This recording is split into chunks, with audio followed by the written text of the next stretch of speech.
Big up, guys. Good morning, good morning. I hope you're well. Hope you're well. How everyone's doing tonight? Big up to all of you. What's good? What's good? Let me know in the comments. Let what you're saying, guys. It's your boy Mark Ken, and we're in the building today. We're gonna get it done. And you know what? Manchester United, guys, we're moving on, and it's a done deal, guys. You can see, as the thumbnail says, Ruben Amorim is in. He is here. What can we say, guys? What are your thoughts? There is a poll in the comments. Big up to all of you for coming in. Big up to you, Stephanie Griffith. Big up to Jim Watkins. Let's pray and hope the good times will be the start of us winning EPL titles and major trophies. 100% Jim Watkins, 100%. You know what I mean? I think it's going to be very interesting to see how we perform going forward, guys. There's lots to look forward to. Manchester United have a lot to improve on. It's going to be a very interesting, dynamic situation. The new manager is coming in mid-season during the next international break on the 20th of November, as per reports coming in right now. I'm going to bring it to the stage to get you in on updated on everything. Big up to you, Steph. Again, big up to Lucky Singh. Ruud van Nistelrooy, I would look to give him team advice. I mean, to me, fair, guys. Lucky Singh, I think you need to, relax on the player out movement now, because I think a lot of players are going to get a clean slate to get some opportunities in and game time when Amorim comes in. And looking at Amorim's style of play, we really are not sure who are the players that are going to be the ones that are going to be facing time on the bench, on the fringe, or in the starting lineup. Currently, it's going to be an interesting thing. So let's keep our eyes open. Let's keep our minds open to what the manager might do. I truly believe that the manager should be allowed to make whatever changes and start whatever lineup he decides to start. We should not have an opinion based on some of the players that we don't like. I think that's where we need to take a step back and just let it work. You know what I mean? It's a new manager, new situation. And yeah, guys, big up, big up. Is this Cam? Yeah, I'll drop the comments in a little bit, my brother. I'll drop the link in the comments in a little bit, bro. Big up to you.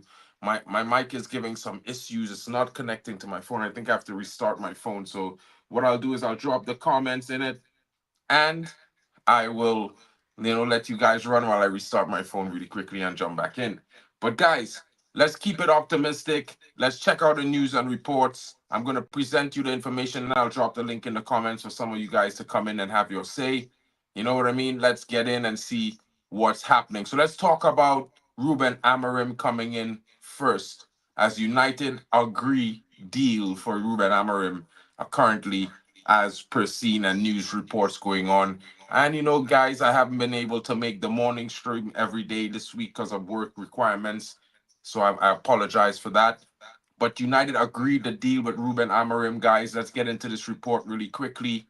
As Manchester United and Ruben Amorim, a delicate balance of ambition and diplomacy. In a move that could reshape Manchester United's trajectory, the club has reached an agreement. You know what I mean? So it's one of those situations, guys. Are you hearing an echo? Or is it just me? Right. So it's one of those situations, guys, where you look at the perspective, and everyone needs to take a little bit of a step back. Of course, we're going to keep our expectations high. Of course, we're not going to forgive players for all the mistakes that they made. But this is a new manager. It's a new dawn. It's a new day for Man United. It's no longer Eric Ten Hag at the helm. It's now going to be Ruben Amorim. While we still have an interim, enjoy the good vibes, because hopefully we'll get that bounce and the players will be refreshed and we'll get some better performances. But when he comes in, just remember, this arrangement is calculated one, requiring both patience and respect for Sporting's demands. Amorim is set to take charge after three key matches, including high-stakes clash against Manchester City. This is mutual understanding offers insight to the delicate dance of the top-tier football negotiations, where reputations, loyalties, and millions intertwine. It's a diplomatic situation, as Amorim's journey to Old Trafford isn't without complications. Sporting was reluctant to part with him, as well as the members of his coaching staff that are going to be joining him at Manchester United, and he has insisted on retaining them for the critical period.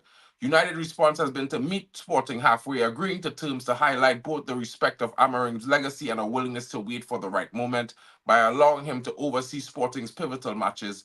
United acknowledges Amorim's bond with the Portuguese club while affirming their confidence in a mid-season transition. So, guys, Ruben is going to coach the next 3 games for Sporting, and then he's going to make his move. This 10 million release clause in euros was paid.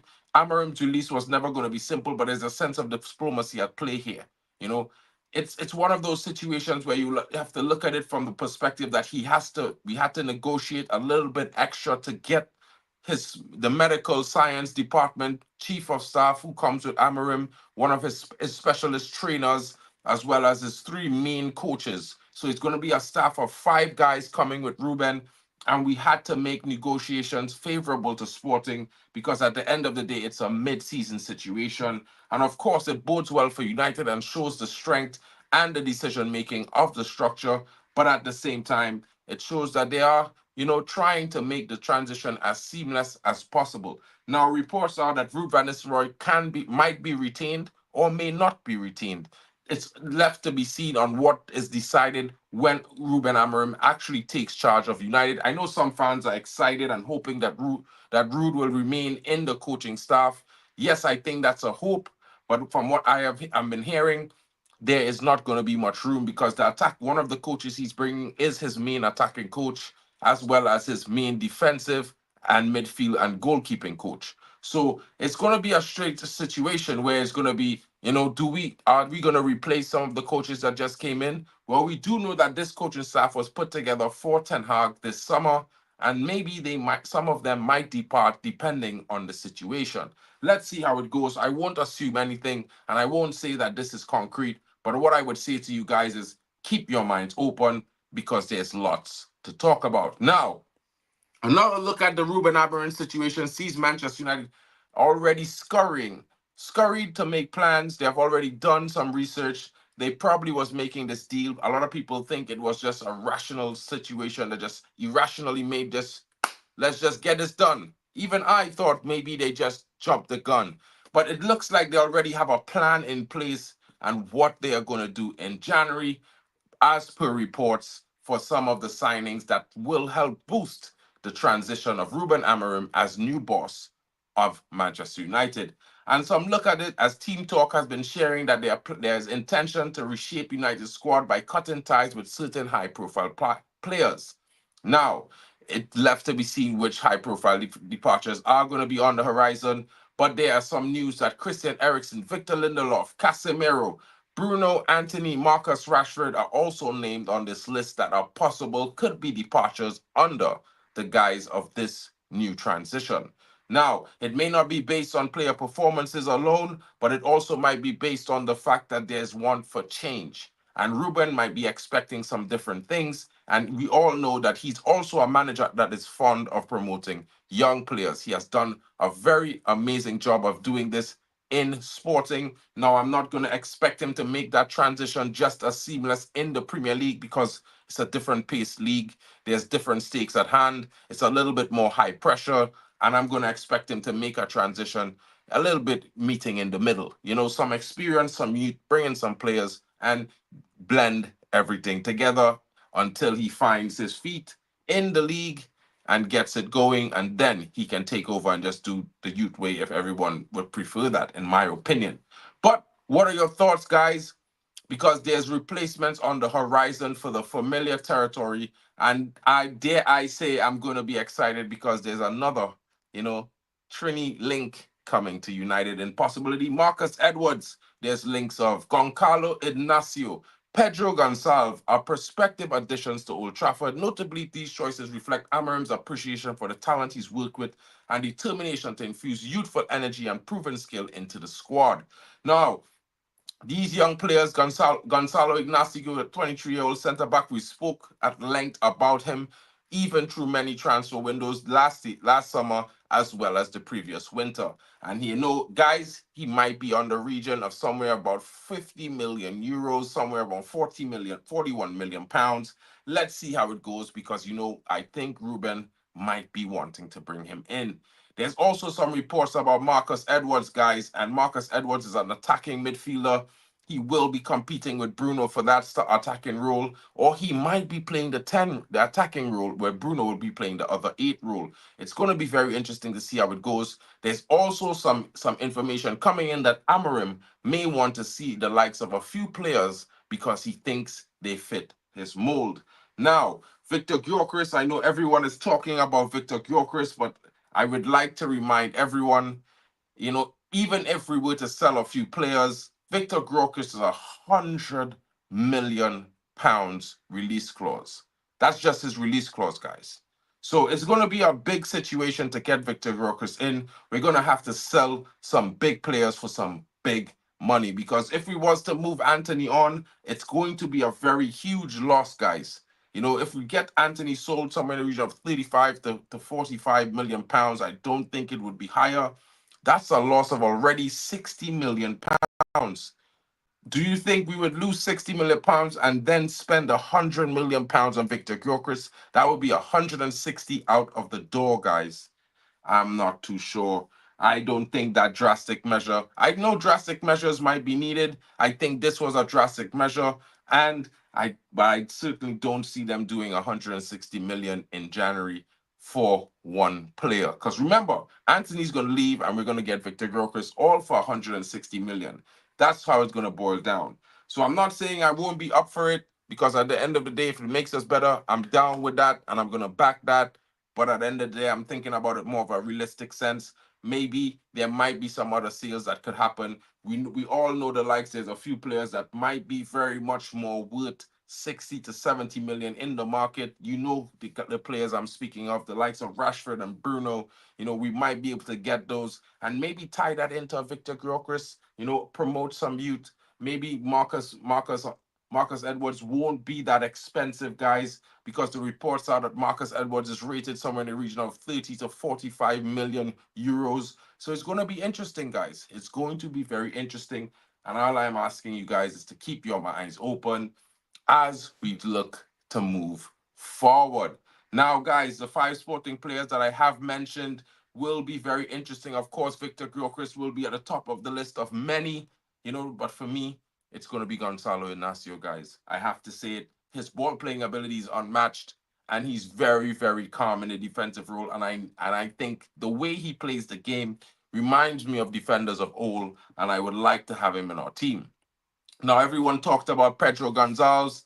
The 26-year-old has 137 goals and assists in 187 appearances for the Portuguese champions, and could join Bruno Fernandes in an exporting supply line.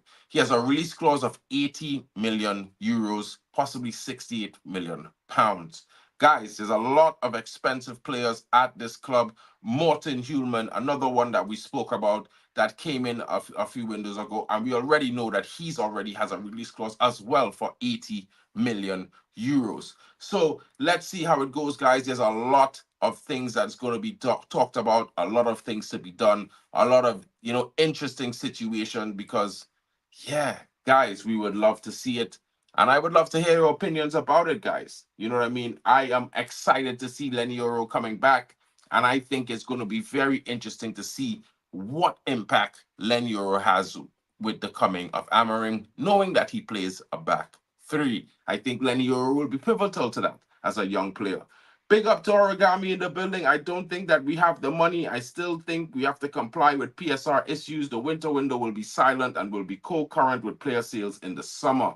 I kind of tend to agree with that on a certain level. I do think we have a little bit in the coffers, but just remember, guys, we just spent 30 million pounds in the sacking and hiring of Eric Ten Hag and Ruben Amorim and his team. So there's definitely going to be, if we had 160 to spend in the winter, or let's say 100, we're down to 70. We're going to have to do it smart. There's going to have to be a lot of things done in a way that's creative, and I think we're going to see some action in the January. Not much, but I definitely think we might see a left back come in, or we might see the likes of Gonzalo Ignacio coming into the squad, and maybe a Marcus Edwards, because their prices are not that bad. I would definitely love to see this, Steph. 100%. This would be my first choice. Usamano Diamade is amazing. Trust me, I have seen him live, and I think he's very very good. But at the same time, yeah, he's another player with a 70, 80 million pound release clause, and it's going to be very difficult to bring these guys through the door. You know what I mean? Because selling Anthony Santos is all good and all, but we paid 90 million, guys. Selling him for 35 million leaves us 60 million in deficit. So you have to remember when you say those things, you have to consider that as well, because it's going to be very, very interesting. Yo, Bailey, I'm gonna let you have your a little bit of your say right now while I just reset my router really quickly. I'll be listening in the chat, but I definitely Yeah. need to reset my phone really quickly, my bro. So big up. Wait, say that again, brother. I'm just gonna reset my phone really quickly while you just tell me what your thoughts on everything that I spoke about just now, bro. All right then. My thoughts on what's going on. All right. I actually think now that I think about everything a bit logically, I think Ruben Amorim has probably been in talks for Man United for a long time. Judging by some of the acquisitions that we made in the summer, I'm looking at it now, and when I was talking about, maybe we should try a back three, just because I was looking at what kind of suited the squad at the time. So when I looked at the squad and I thought, let's play a back three, it would make sense. Yeah, big up everyone in the chat, by the way. Uh, I feel like I'm running the show at the moment. But yeah, back to the back three talk. When I saw that it would be easier for the team to play a back three, I thought to myself, what's going on here? And how come Ten Hag doesn't experiment with the back three? So now that we've got Ruben Amorim in, it's no surprise that this is it. What's the defensive midfielder again? What's his name? I forgot his name. The Uruguayan geezer, but it like he's obviously one of his old school proteges, Ugarte, right? and Ugarte is one of his old school proteges, and I feel like the club has slyly been signing players for this manager. Um, Obviously, a lot more work needs to be done because you can't just build Rome in a day. Like, this club still needs to sort out the midfield. They still need to sort out a wing back. They still need to maybe address the striker situation because I don't think we're at that level yet to be competing with the strike force that we have, especially in Europe. I just don't. I know a lot of people are like, oh, but he could transform Rasmus, but I don't think Rasmus is at that level yet. And I wouldn't actually.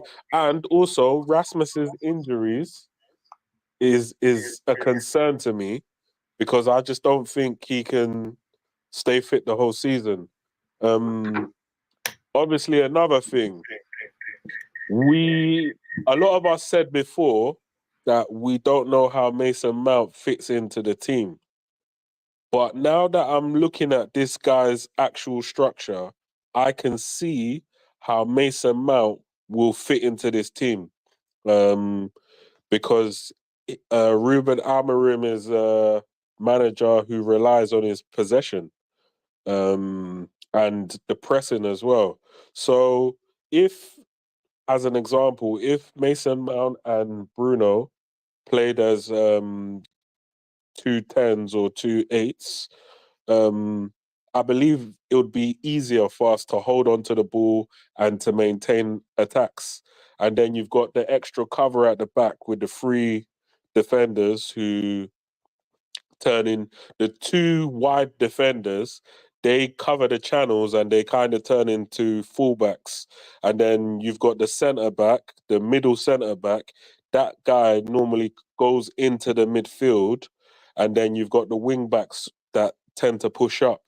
So I will find it very, very interesting as to seeing the transformation of the team and where we're going to go from there. Um, uh, it's going to be crazy. I can't lie. But at the same time, you got to pump the brakes because you don't want to get too excited thinking we're going to win everything and we're going to take over because, at the end of the day, it's Man United. We've seen multiple problems over the years, and it's going to take a long time before these things get remedied. So, fingers crossed, like Ruben Amorim could turn the club around, and hopefully we go from strength to strength, just doing what we need to do as a club. And yeah. 100%, bro. I don't see it any other way, in my honest opinion. You know what I mean? The way I look at things is more like on a positive or optimistic position, because as much as I don't think Ten Hag was the problem. I think overall everyone was finished. They didn't have the faith in the project that he was leading anymore. Whether right or wrong, I hope that Ruben Amorim can instill a belief in the fans consistently, not just in this now coming here for the next few months until the end of the season, but also next season. Because, bro, I cannot do this another 18 months, bro. And the biggest thing for me is the new contract that we've given to Ruben Amorim is a 2.5-year contract. And I'm a bit worried because there are players that have outlasted managers now. You know what I mean? Some of the same players that we were like, bro, what's going on here? What's going on there? But they're outlasting managers, and they shouldn't be. And one of the things that I would be saying is that maybe we should be starting to look at the players now more of a factor on why, we aren't performing, rather than focusing on the manager or what the manager is actually doing. Because regardless who starts in the 11 now, going in for Amorim, or from Rude as the interim and to Amorim, these players need to deliver. They need to come in and give a performance that we, the fans, can accept. And then the manager's tactics supposed to take over at that point, if you understand what I mean. Because I don't trust these players no more, bro. I'm going to back this new manager, and I definitely don't trust these players no more. Yo, big up Hugo. Hugo thinks that sporting players won't come to Man United. Like, I don't know where you would get that from. Think about it logically, right? If you're a Sporting Lisbon player, remember how much these men get paid, first of all, and then remember the level and the size of that Sporting Lisbon club, yeah? Just think about it logically. If Man United, the famous Man United, come calling, even if you don't want to go, the spirits will make you go to Old Trafford. Like, you're not in charge at this point. Your whole family will be like, so what? You're not going. Your whole agent will be like, you have to go. Like, there's no way that Man United came calling you and you were like, nah, I wanna stay at Sporting and earn less money and play for a lesser club, and like, it's not happening. It's not happening. Like, if Man United call any of them Sporting players, they will throw chairs. They will demand the move. Yeah, best believe that. And to play for Ruben Amorim, the manager who won them how many titles, you think they're trying to find out if the next the B team manager can win titles or not? You think they're trying to find this out? They're trying to jump ship too. Bro, Let's be real. I mean, as much as I will say United over everything, and I would say that in a sense, United is the team that we have our focus on, and any player will rather choose United than anything. Some players will have that faith, and some players will be loyal to the clubs. I mean, at the same time, some players might look at some of the players that just arrived at United and say, hey, if I don't go there and make it work in the first 6 months, I could end up like Anthony. I could end up like Joshua Zirkzee. I might want to deal with that right now. You know what I mean? So for me, I looking at it, whoever decide to come, they will come.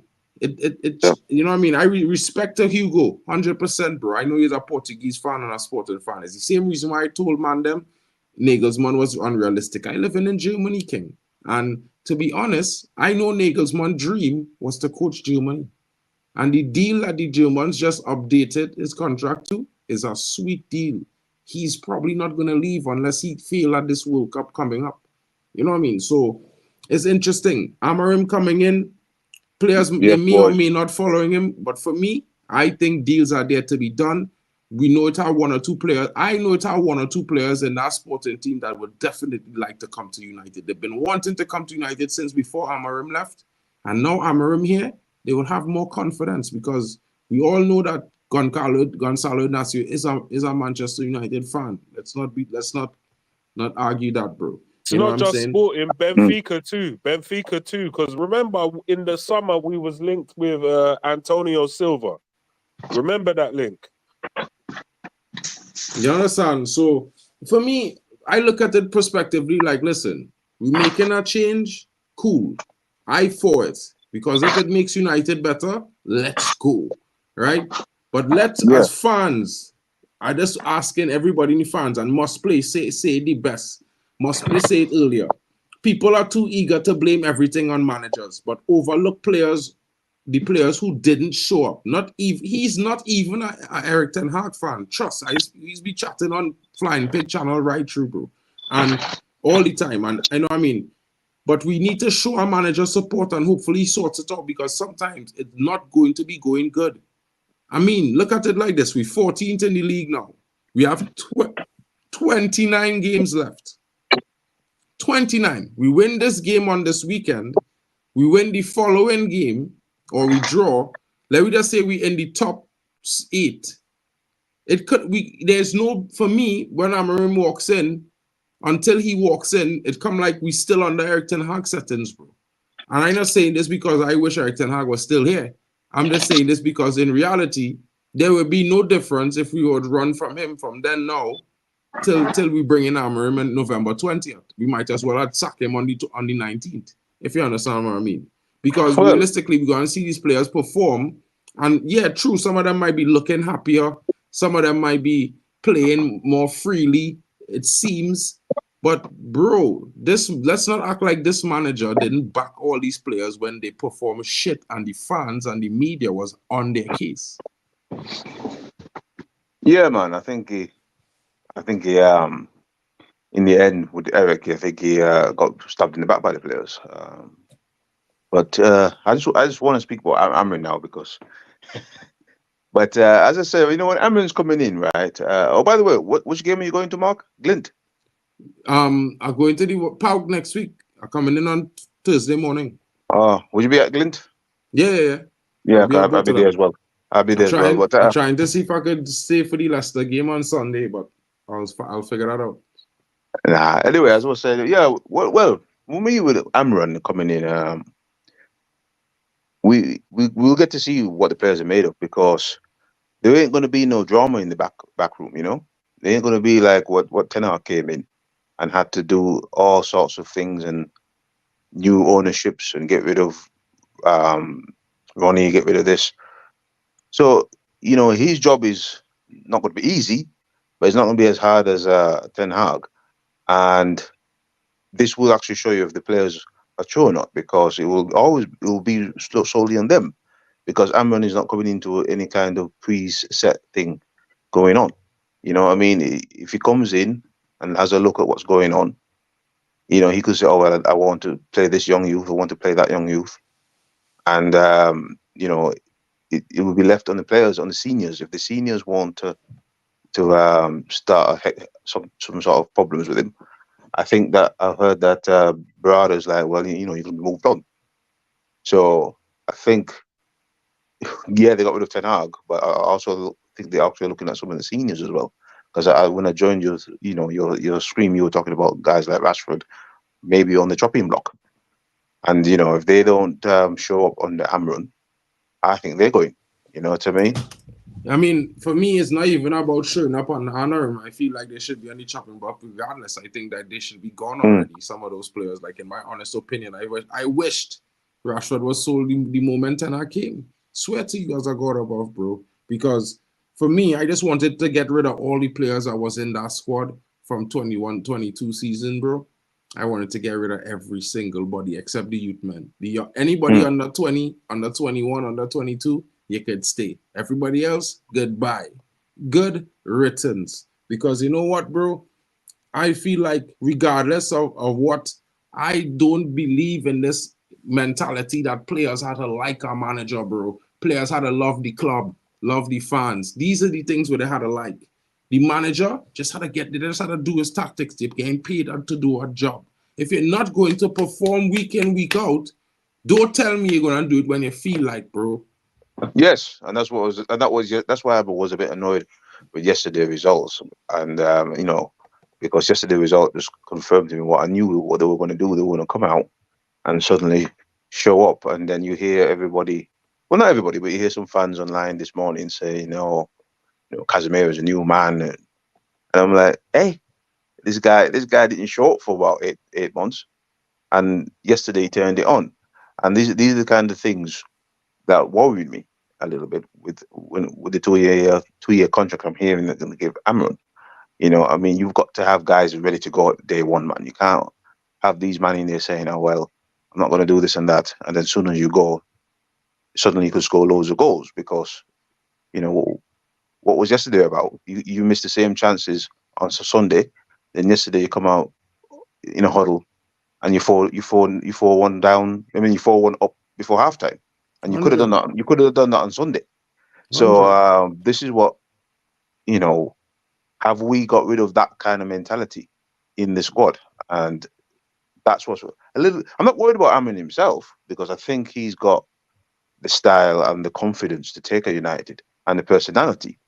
But the worrying is, have we got rid of that mentality where man check in and check out when they feel like it? You know what I mean? And that's what a big, concern of mine. Because for me, bro, I will say this. When they see people say Rude straight away change on Nana for buying their Brazil Carabao Cup, this buying their second game in the Carabao Cup this season, he started the first game. Exactly, I was there playing Carabao Cup. So for me, that not even make sense. AMORIM was the one getting all the team together for one more season. They followed him and he's leaving now. They won't trust him again for now, at least. I mean, of course, bro, that's understood. You know what I mean? I feel like, listen, in the Casemiro scored on Sunday. I think genuinely some players maybe were frustrated genuinely. Some players maybe had mixed emotions genuinely. Some players were just under pressure. Now the manager, like whether or not you yourself was disliking the manager, if you were under pressure and that manager gone, it's still a different vibe. You know what I mean? So like for me, the way everybody talk about Ahmad look happy, brother, for me, like, bro, the person who gave you a chance at United is Eric Ten Hag. He did nobody else because you're here for 4 years. We pay 40 million euros for you, bro. You didn't come here to go on loan. You came here to come into the team and fight. And he was benched. You understand? And the way man make it seem is like, bro, he not doing a Anthony 4 years now. Because that's basically what he doing, bro. Anthony. Exactly. And it's like, all of a sudden, Ahmad is the answer. He gonna be the truth under this manager. Bro, man them came on yesterday and didn't do one good thing for me, bro. Because you came on, we was already up 4 or 5 goals, bro. And instead of trying to add to the goal tally, you just wanted to shoot. Nothing else, bro. You passed the ball nowhere in the box. All you was doing was shooting to try to add to these goals because you just wanted to score a goal. 5 goals, just score. Bro, it don't work like that. Big teams are efficient. He would have passed the ball and add to a steady goal tally, bro. I know how to be the scorer. And this is the problem with some of these players. And for a player who has not achieved much at Man United, the way players put it on the manager that, he should be playing this, that, and the other, I hope they don't do this to AMORIM. And I'm saying this because I want AMORIM to have the ability to choose whichever squad he wants, whether if Ahmad starts or he doesn't, if Rashford starts or he doesn't, whether Bruno starts or he doesn't. No matter who it is, whether they start or not, I don't want fans to complain, at least for the first 6 months. Because, brother, I saw real. We got to stop this Play AFC nonsense, bro.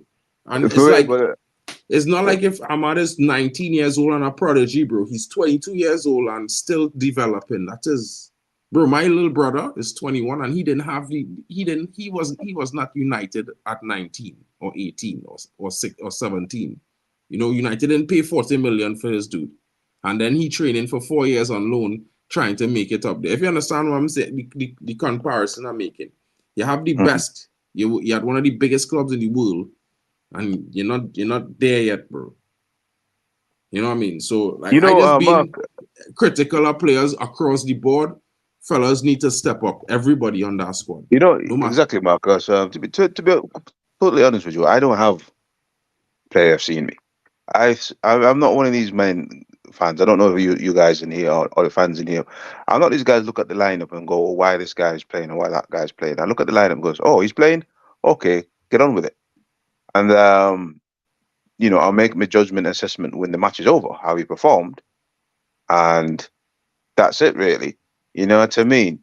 I don't care if it's Ahmed, Anthony, whoever it is. You're part of United, isn't it? So when you start in your lineup and you're playing good, that means you're playing good for the team. You know what I mean? This player, because I don't get this player FC. Maybe because I come from an older generation, but I don't get it. Where I see people on Twitter and all these places going mad because they're not just starting over this man or that man. I'm like, what are you talking about? You know It's what I a mean? And then sickness. calling the manager a fraud when he doesn't play him and stuff like that. And it's like, I don't get it, man. You know what I mean? You see the man in there, you go and cheer for your team first of all, and who's in there. Get on with it. It's You an know what I mean? absolute sickness, this player FC thing. I like Bro. again, like it's Man United. It's not Ahmad FC. It's like at the end of the day, for me, it's like the only way I can put a big support behind the player is if he shows me something, right? But when players haven't showed anything, ain't gonna show anything, it's like, or it's a player that you think he's good, but he hasn't played. Like, I can't put those demands on a manager because at the end of the day, all these managers, if they lose games or the results ain't good, their job is on the line. Why would they have great players there in the squad and not play them? Yeah. If you know you want to keep your job, even though you might have a little something with Ahmad, you're still going to play him. Yeah. Hmm. The fact of the matter is, Ahmad, as far as I can assess, is not that guy yet. Now he's 22 Exactly. years old. Will he ever be that guy? He's at that age where I don't even know whether he's going to be that guy or not. That's how bad it is. Now, I'm not saying he's rubbish. I'm just saying I don't know if he's going to be, because I look at other people in his age range. I look at Cole Nico Palmer. Williams. I, I look at, all these guys, he can't even lace their boots. Yeah. Exactly. And so even for the guys who are like, oh, okay, but I don't like Rashford because he's kick and run and all this, yeah. All right, cool. You don't like Rashford, yeah. But I know you like Cole Palmer. And Cole Palmer is head and shoulders way better than this lad. Way better. Yeah. So why don't we aspire to have a guy like Cole Palmer on our team rather than um, uplifting brothers who scored 1 goal and 1 assist, yeah, and Yes. making it seem like he has to be in the team over this man and that man and this man and that man, players that are kicking and running and like are more effective than him. Like, why do we have to do this? Another thing I wanted to say is I know you don't like Alfonso Davis, yeah, but in Ruben Alvarez's team, this guy would not be a left back. He would be a left wing back. So, what is your thoughts on this? I rather put Anthony there. The end. Because he's a pace merchant, bro. I'm being honest, right? I gonna say this now. I believe that Alfonso Davies, the only thing good about him is his pace. If he didn't have speed, he probably would never be playing for any big club in football. In my But honest opinion. as a wing back, wouldn't you just I need don't because you even want don't to need him hear to it because defend. You bro, don't need him to defend now. I need him to be competent on the ball, which he isn't. In my opinion, he's not there. I actually, bro, like I've been so real with you. Like when it comes to ability on the ball and being press resistant, Anthony's head and shoulders above Alfonso Davies. Creative ability and decision making, also head and shoulders. He might be having a good run of form the last couple of games. But if you want somebody in the attacking role to swing balls in, not Alfonso, bro. I don't see it from him.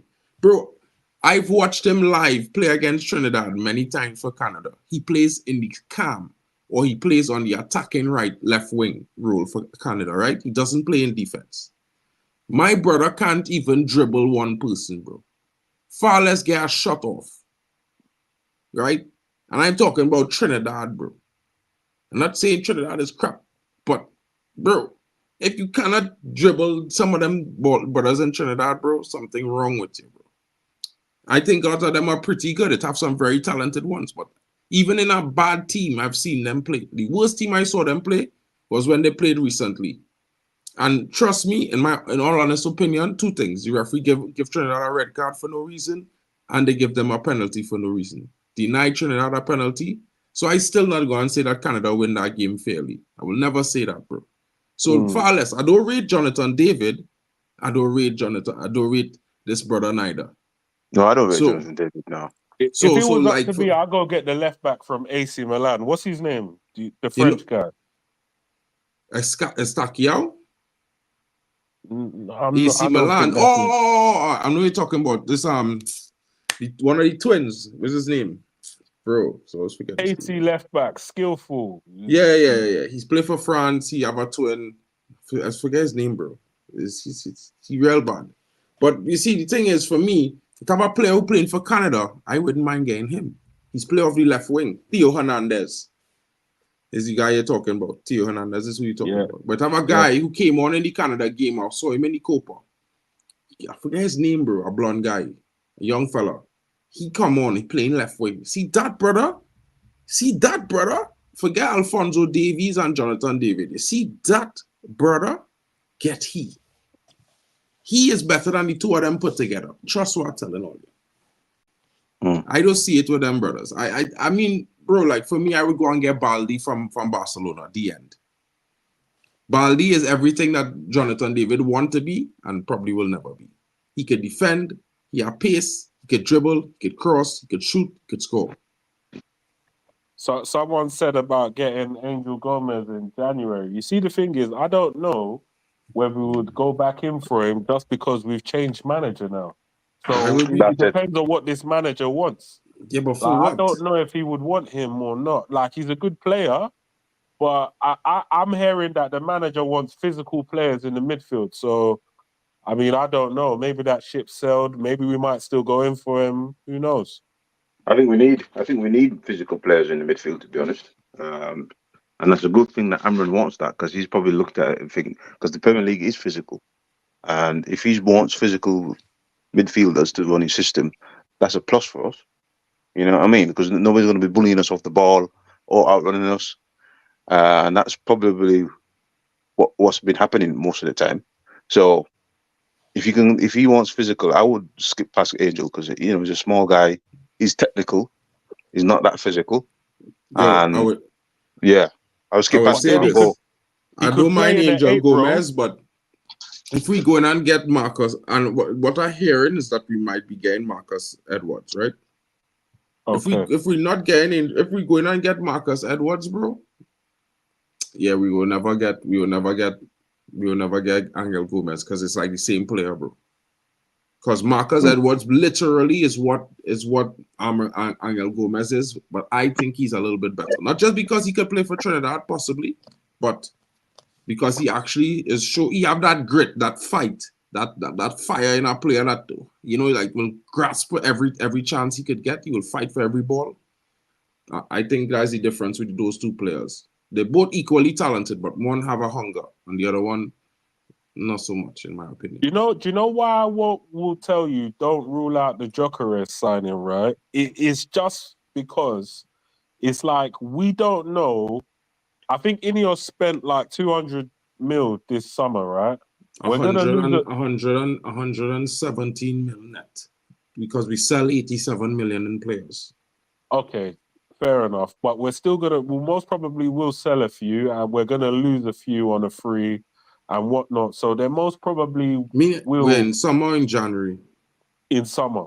Well, in yeah, well, summer. that's different. I was talking about in January. I don't think we will be going to spend I 100, I 100 don't million in think January. Sporting are gonna let go of Gyökeres in January. But in summer, it might be a shout because I don't know how this new manager fixes the Xerxes. I'm not gonna lie to you. He's not a number 9.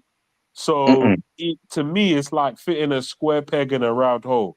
Like he could probably play off the striker, but making him the striker doesn't make sense. So if his best role is probably off a striker, that means we only have one number 9. And if we only have one number 9, We we need might as well another. go get another number 9 rather than because I don't think right now, Kido Obi, he's a bit too young to come into Man United and for us to rely on him as a second choice striker. I hear they said he's the third choice striker, but if he's the third choice striker, to me, if Xerxes can't play as someone who plays off a striker, then we need to figure out how if we're going to be keeping this guy long term or not, because he doesn't. He doesn't. I don't know how he's a striker. I'm not going to lie to you. I don't know. I know he might be a bit short on confidence now, but he's not going to be a 20 goal a season striker. He's just not. And Definitely not. I don't think we have the capacity for passengers at Man True. United at this point. I So agree. yeah, Yes, because they got to figure out his position. yes, because Amin Ball, he likes a lot of shot creation in it, and you want a goal man because if you look at the one thing, if you look at sport and look at the if you look at the table, look how much goals they've got, and I think they've got 30 goals or something already in 9 games or something like that. So he's definitely a man that wants you to put the ball in the back of the net, and he'll want a striker to do that. Yeah, he definitely gonna want that. He definitely gonna want that, Yeah, guys. And I open faith. You know what I mean? Like I being so real, guys. Just as much as I am going to be banging this drum because I just have a feeling that this brother is going to be wing back for this guy. But at the same time, don't forget to smash the likes and subscribe, guys. It really helps the channel grow. On the road to 2K, guys. Hoping to get to 10.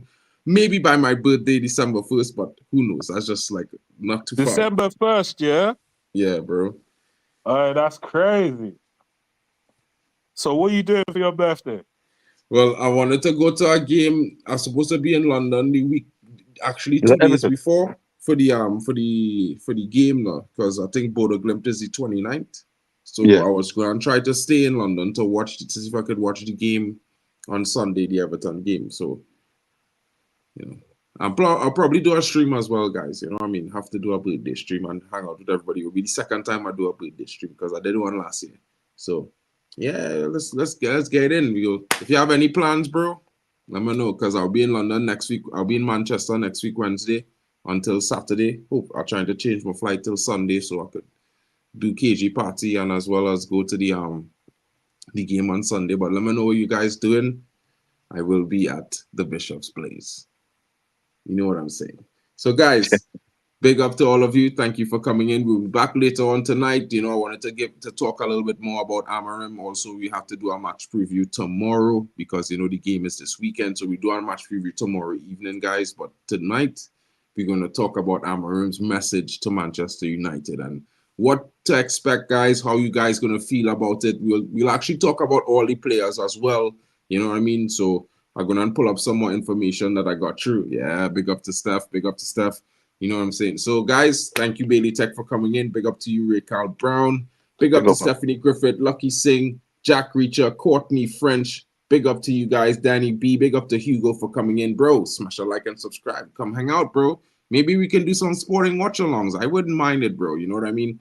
It's never a problem. So if you want to come out, hang out, do a sporting watch-along, let me know in the comments, bro. We'll make it happen for you, broski. You know Big what I up, mean? Hugo. Big up to Hugo in the building. Must play, my brethren. Big up, bro. Welcome to the channel, man. I know you're always on Flying Pigs channel, but big up to Irfan. See you disappeared for a while, buddy. I know it was stressful dealing with all the stress going on. You know what I mean? But guys, Ten Hag is gone. It's a new dawn, a new day. AMORIM is coming in For now, we have Rude until the international break. Let's see how it goes. Good vibes this weekend because we won yesterday. Hopefully, we beat Chelsea as well. I already told man we're going to beat Chelsea with that number behind me on Sunday. So let's see if they could deliver. Big up to everyone watching. Hope you have a great day. It's been your boy, Mark, and MUFC fan. And you know what it is, guys. I'm just playing these old intro and outro videos because you know what? The era has